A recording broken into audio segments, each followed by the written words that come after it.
Concerning the militia and mercenary soldiers, we have talked on the different principalities which I set out to start with and the causes of their success or failure, and we saw how to win and lose such states. Now, we turn to the good and bad points of such states and how they occur.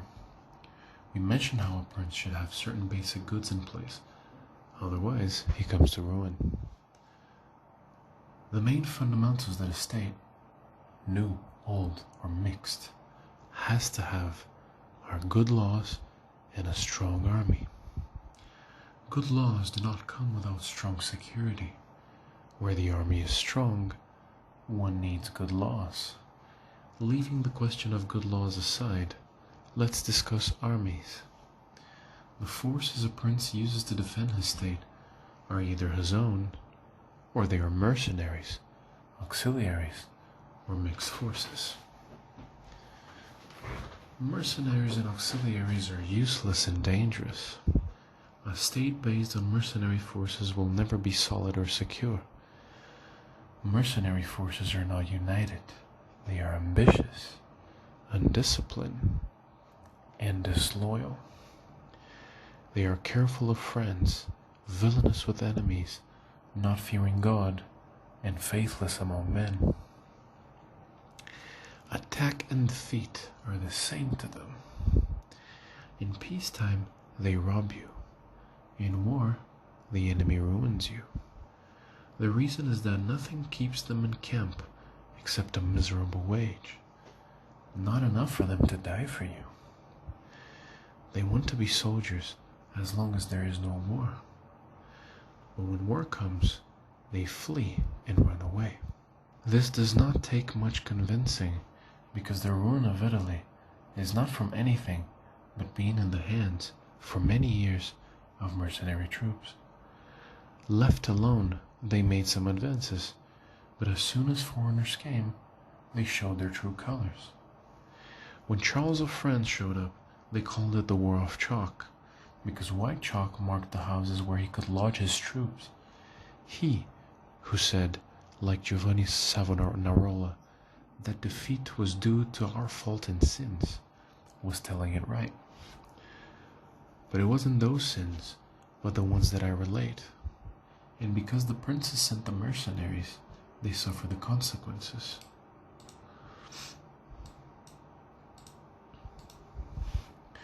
I'd like to show even better the weaknesses of such armies. Mercenary captains are either excellent soldiers or not. If they are, you can't trust them, because they aspire to glory themselves, either by putting you down or putting others down that you don't intend to harm. If they are no good as soldiers, they ruin you anyway. If someone answers, this happens no matter who the soldier is. I have to answer that there is a difference in how armies work under princes or in republics. The prince must be his own captain. In a republic, one of the citizens assumes the captaincy. When he is not a valiant man, he has to be replaced. When he is valiant, it is hard to contain him within the law. But from experience, one sees princes and republican armies made progress. Mercenaries do nothing but damage. An armed republic falls to its own dictator from within less easily than an army raised from outside. Rome and Sparta lasted many centuries armed and free. The Swiss are armed and free. Mercenary armies of antiquity are, for example, the Carthaginians, who were oppressed by their own mercenaries after the first Punic campaign against Rome in 241 BC. When they still had their own captains, Philip of Macedonia, father of Alexander the Great, after the death of Epaminondas, was made captain of the armies by the Thebans, and after their victory, took their liberty from them. The people of Milan, after Duke Philip's death, made Francesco Sforza their captain against the Venetians. After defeating the Venetians at Caravaggio, he joined them to put down his patrons in Milan and take over. His father, a soldier for Queen Gio of Naples, abandoned her unarmed, whereupon she had to throw herself on the mercy of the King of Aragon. True, the Venetians and Florentines expanded their territory, but with mercenary arms, and their captains did not become princes, but defended them. But, in these cases, they were favored by fate. Some valorous captains, whom they might fear, did not win. Others had opposition, and still others directed their ambitions elsewhere. Giovanni Acuto, John Hawkwood, from 1320 to 1394, was not a winner, so he was never tested. But everyone said that if he had won, he could have had Florence. Sforza in Milan always had Andrea Fortebracci, from 1368 to 1424, against him, holding back each other. Francesco Sforza cast his lot with Lombardy, while Braccio went against the church in the Kingdom of Naples. Let's look at what happened recently. Florence made Paul Vitelli captain, a most prudent man who made a big reputation out of a private fortune. If he had succeeded in Pisa, he could have done the same in Florence. If he had become the soldier of the enemy, Florence would have had to obey him too.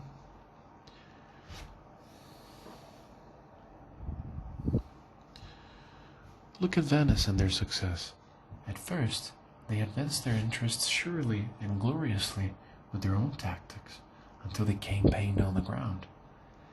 At sea, they succeeded with their own leaders and people, but when they launched a ground campaign, they adopted the Italian use of mercenaries. At first, as a great city with little territory, they didn't have much to fear from their captains, but in the Second War with Milan under Francesco Barone, court of Caramagnola, they learned the error of their ways, lauding him as virtuous, because at first he had defeated Duke of Milan, but knowing how he had turned, they saw he could not win with Count of Pitigliano and others who all risked losing, as happened in Vaila in 1509, when Venice lost in one day gains of 800 years. Such arms make gains slowly, late, and feebly, and they are soon lost. There are examples from Italy, governed for a long time by mercenary troops, and I discussed them at length to define the origins and progress of their cases so that things can be improved. It is to be understood, then, how in recent times, with the decline of imperial power in Italy and the increase in temporal power of the papacy, Italy divided into many states. Many great cities took arms against the nobles, who were formerly favored by the emperor. The church favored the cities because it has increased their own temporal power. Many citizens became princes. With the church rising in some republics, things were handled by priests and citizens not accustomed to arms, and they began to use foreign troops. The first to resort to this sort of militia was Alberigo of Cogno from Romagna, who founded in 1409 the Company of St. George. From his example, Braccio and Sforza followed, both in their times arbiters of Italy. After them came the others, who into our times have commanded mercenary armies. The outcome of this war, the descendant of Charles of France into Italy, Louis XII, and Ferdinand of Aragon, all helped by the Swiss. Their tactic was to reduce infantry. Without a state in the business of war, the infantry burdened them and were hard to provide for, so they built up the cavalry, which were less numerous but easier to support. Finally, in an army of 20,000 soldiers, there were only 2,000 infantry. Everything was done to reduce the work and fears of the soldiers, not massacring each other, but taking prisoners. They didn't assault cities at night, and the cities did not launch surprise attacks on the tents. There was no campaigning in winter. All this was permitted in the military to escape burdens and hardships till finally the Italian military was weakened and vitiated. I think one of the least relatable chapters we've read so far. It speaks of hiring mercenaries, very historically relevant. I don't see how exactly it can help us with real-life leadership. However, if I'm wrong, I would like to know why. So, why don't you leave a comment and we shall debate. Concerning auxiliary, mixed, and native militia. Auxiliary arms, the other useless weapon, are when someone calls on another potentate to come with his forces to aid and defend you. Okay, we might be onto something here. Someone coming for your help, or a group of people even. Let's see. Pope Julius II did this recently. Remember, this book is from the 1500s. Having seen the sad fate of his mercenaries at Ferrara, he turned to auxiliaries. He asked Ferdinand of Spain to help him with his personnel and armies, for their owners of these forces can be useful and good, but for third parties they are almost always harmful. If they lose, you are defenseless. If they win, you are their prisoner. There are many examples of this in ancient history, but I don't want to forget the fresh example of Pope Julius II. At first, he made the bad call, wanting Ferrara, of throwing himself in the hands of a foreigner. But luck smiled on him from another quarter, and thus he escaped the fate of his bad choice. Namely, although his Spanish auxiliaries were broken at Ravenna, the Swiss came to his aid and chased the French, so that he did not become prisoner of either his enemies or his auxiliaries. The Florentines, when they were disarmed, sent 10,000 French to Pisa, running a greater risk than at any other time in their history. In 1353, the Emperor of Constantinople fielded 10,000 Turks against the Greeks who, when the war was over, didn't want to leave. Thus began the servitude of the Greeks to the infidel. Losers, therefore, rely on such arms. They are much more dangerous than mercenaries. Auxiliaries lead to sure ruin. They are united in obedience to others. Mercenaries, once victorious, if they want to offend you, need more time and opportunity. They are not all in accord, and besides, are being paid by you. A third of them depend directly on your authority and are not likely to offend you.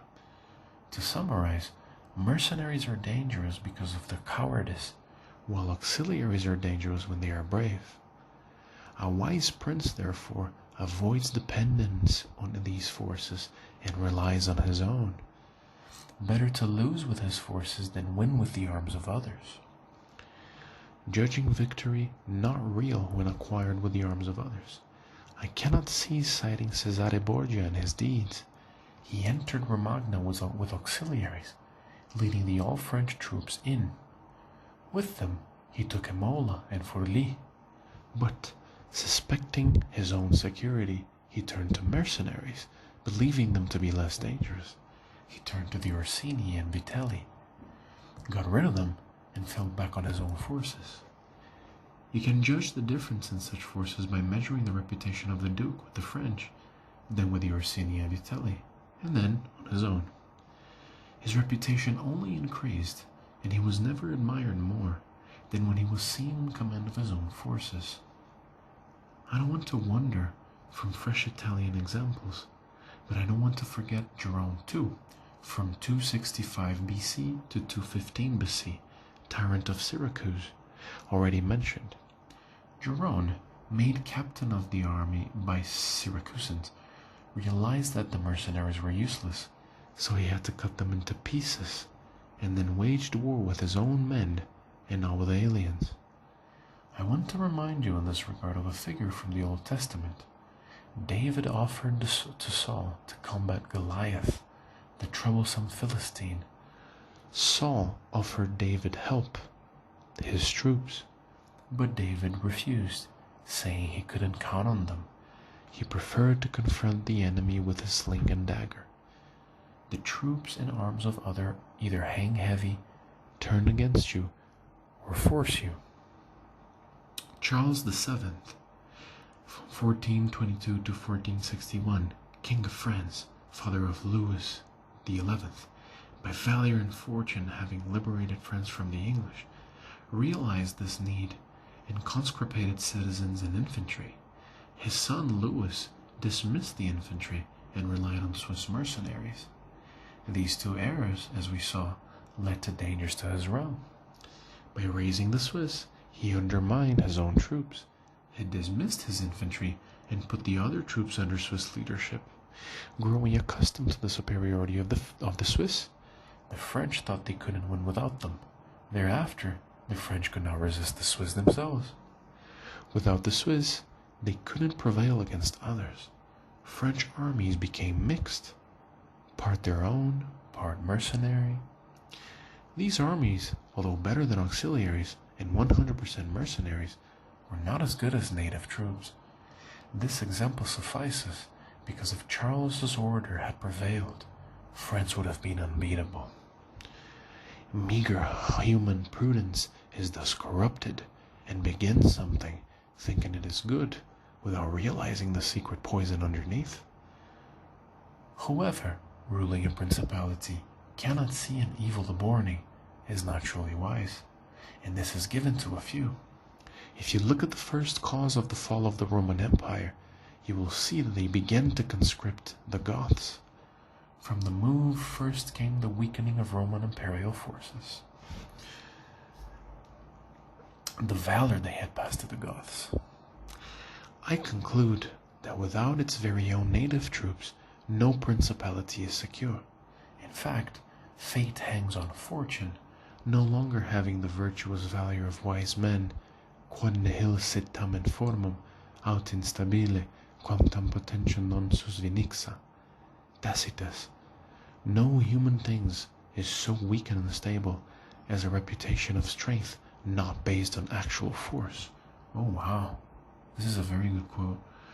No human things are so weak and unstable, such as a reputation of strength not based on actual force. So I guess that essentially this phrase pretty much sums up the two chapters that we've just read. If you don't have your own forces, right? If you have to rely on external powers to keep your principality, to keep your leadership, then you're not very powerful yourself. So essentially, take matters into your own hand, is what I would say. Have your own allies, form your own army. That is the conclusion I'm taking from these. One's own arms can be based on subjects, citizens, or relatives. All other forces are mercenary or auxiliary. The method of utilizing one's own troops will be easy to see if you follow the example of the four figures mentioned above. So Cesare Borgia, Jerome II, David, as in David versus Goliath, and Charles VII. And if you observe how Philip, father of Alexander the Great, and other republicans and princes have armed and defend themselves, on which rules I completely rely. Next chapter, we will be reading next day, in the next day, what one needs to know in a principality about the militia.